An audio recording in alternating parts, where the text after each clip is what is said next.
Hi, this is Jerry Pletica from Touching Hearts at Home here in Coeur d'Alene, Idaho. So there is such a thing as a diabetic educator.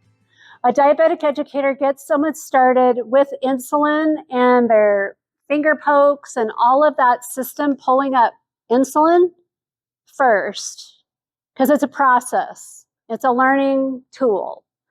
They also teach them how to eat appropriately, but a lot of times, like we talked about earlier, some clients decide to just manage their blood sugars and eat the crap anyways.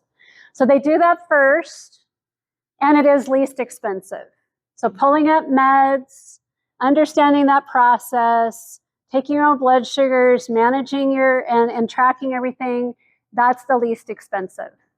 When you get into pumps, you're paying for innovation. So what is paid for on an insurance side, I'm not exactly sure.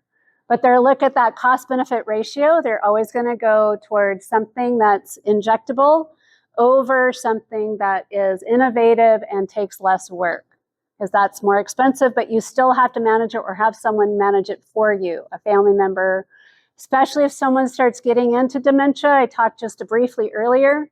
The chance of you having uncontrolled diabetes and dementia is pretty similar. You're going to have uncontrolled blood sugars. You're going to potentially have higher chance of diabetes.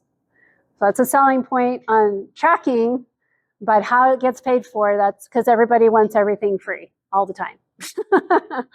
So that's the hard part. It would probably be a step process, because you would have to have a measure of time of uncontrolled blood sugars to have evidence for it. But again, I don't know what the cost-benefit ratio is for the government to say, yes, that's okay.